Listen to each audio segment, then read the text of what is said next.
Chapter 7. Ai defeats the Israelites. But Israel violated the instructions about the things set apart for the Lord. A man named Achan had stolen some of these dedicated things. So the Lord was very angry with the Israelites. Achan was the son of Carmi, a descendant of Zimri, son of Zerah, of the tribe of Judah. Joshua sent some of his men from Jericho to spy out the town of Ai, east of Bethel, near Bethaven. When they returned, they told Joshua, "There's no need for all of us to go up there. It won't take more than 2,000 or 3,000 men to attack Ai.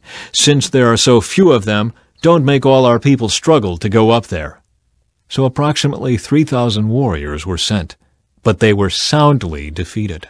The men of Ai chased the Israelites from the town gate as far as the quarries, and they killed about 36 who were retreating down the slope. The Israelites were paralyzed with fear at this turn of events, and their courage melted away. Joshua and the elders of Israel tore their clothing in dismay, threw dust on their heads, and bowed face down to the ground before the ark of the Lord until evening. Then Joshua cried out, "O sovereign Lord, why did you bring us across the Jordan River if you are going to let the Amorites kill us? If only we had been content to stay on the other side. Lord, what can I say now that Israel has fled from its enemies? For when the Canaanites and all the other people living in the land hear about it, they will surround us and wipe our name off the face of the earth. And then what will happen to the honor of your great name?" But the Lord said to Joshua, "Get up. Why are you lying on your face like this? Israel has sinned and broken my covenant. They have stolen some of the things that I commanded must be set apart for me. And they have not only stolen them, but have lied about it and hidden the things among their own belongings. That is why the Israelites are running from their enemies in defeat. For now Israel itself has been set apart for destruction. I will not remain with you any longer unless you destroy the things among you that were set apart for destruction. Get up, command the people to purify themselves in preparation for tomorrow. For this is what the Lord, the God of Israel, says, Hidden among you, O Israel, are things set apart for the Lord. You will never defeat your enemies until you remove these things from among you. In the morning you must present yourselves by tribes, and the Lord will point out the tribe to which the guilty man belongs. That tribe must come forward with its clans, and the Lord will point out the guilty clan. That clan will then come forward, and the Lord will point out the guilty family. Finally, each member of the guilty family must come forward one by one.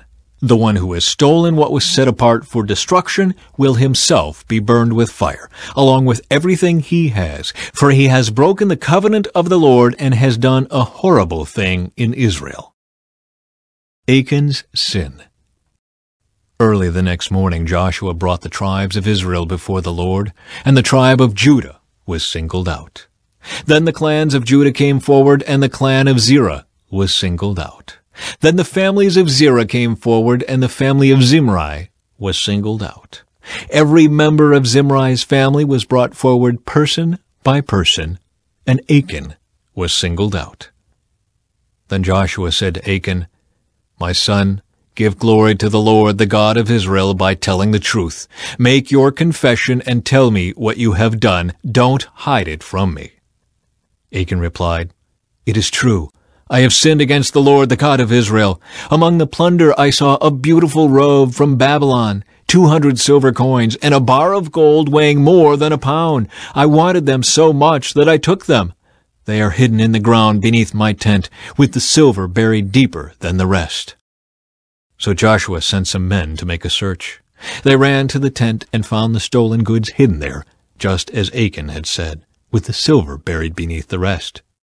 They took the things from the tent and brought them to Joshua and all the Israelites. Then they laid them on the ground in the presence of the Lord. Then Joshua and all the Israelites took Achan, the silver, the robe, the bar of gold, his sons, daughters, cattle, donkeys, sheep, goats, tent, and everything he had, and they brought them to the valley of Achor.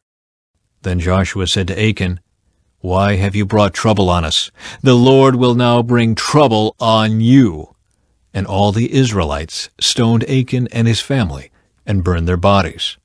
They piled a great heap of stones over Achan, which remains to this day. That is why the place has been called the Valley of Trouble ever since. So the Lord was no longer angry. Chapter 8. The Israelites defeat Ai. Then the Lord said to Joshua, "Do not be afraid or discouraged. Take all your fighting men and attack Ai, for I have given you the king of Ai, his people, his town, and his land. You will destroy them as you destroyed Jericho and its king. But this time you may keep the plunder and the livestock for yourselves. Set an ambush behind the town." So Joshua and all the fighting men set out to attack Ai. Joshua chose 30,000 of his best warriors and sent them out at night with these orders: "Hide in ambush close behind the town and be ready for action. When our main army attacks, the men of Ai will come out to fight as they did before, and we will run away from them. We will let them chase us until we have drawn them away from the town. For they will say, 'The Israelites are running away from us as they did before.' Then, while we are running from them, you will jump up from your ambush and take possession of the town, for the Lord your God will give it to you. Set the town on fire as the Lord has commanded. You have your orders." So they left and went to the place of ambush between Bethel and the west side of Ai.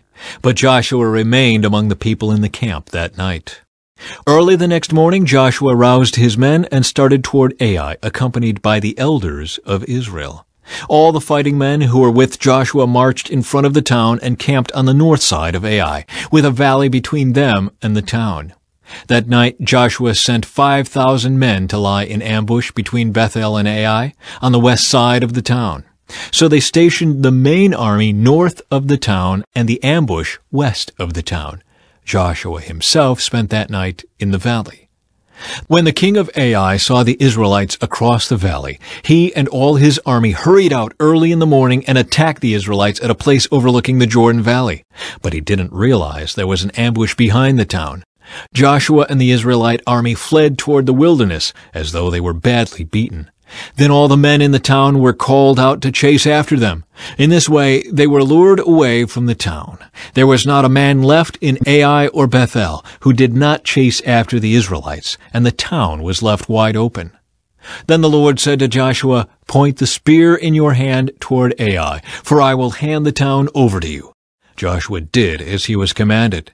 As soon as Joshua gave this signal, all the men in ambush jumped up from their position and poured into the town. They quickly captured it and set it on fire. When the men of Ai looked behind them, smoke from the town was filling the sky, and they had nowhere to go, for the Israelites who had fled in the direction of the wilderness now turned on their pursuers. When Joshua and all the other Israelites saw that the ambush had succeeded and that smoke was rising from the town, they turned and attacked the men of Ai. Meanwhile, the Israelites who were inside the town came out and attacked the enemy from the rear. So the men of Ai were caught in the middle, with Israelite fighters on both sides. Israel attacked them, and not a single person survived or escaped. Only the king of Ai was taken alive and brought to Joshua.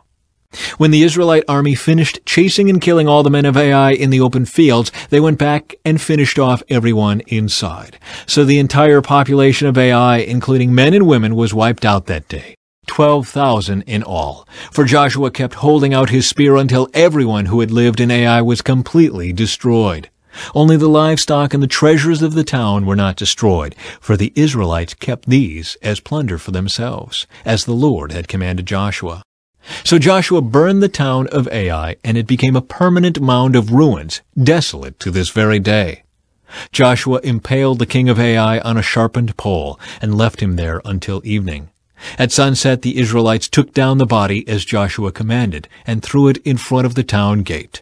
They piled a great heap of stones over him that can still be seen today. The Lord's covenant renewed. Then Joshua built an altar to the Lord, the God of Israel, on Mount Ebal. He followed the commands that Moses, the Lord's servant, had written in the book of instruction. "Make me an altar from stones that are uncut and have not been shaped with iron tools." Then on the altar they presented burnt offerings and peace offerings to the Lord. And as the Israelites watched, Joshua copied onto the stones of the altar the instructions Moses had given them. Then all the Israelites, foreigners and native-born alike, along with the elders, officers, and judges, were divided into two groups. One group stood in front of Mount Gerizim, the other in front of Mount Ebal. Each group faced the other, and between them stood the Levitical priests carrying the Ark of the Lord's covenant. This was all done according to the commands that Moses, the servant of the Lord, had previously given for blessing the people of Israel. Joshua then read to them all the blessings and curses Moses had written in the book of instruction.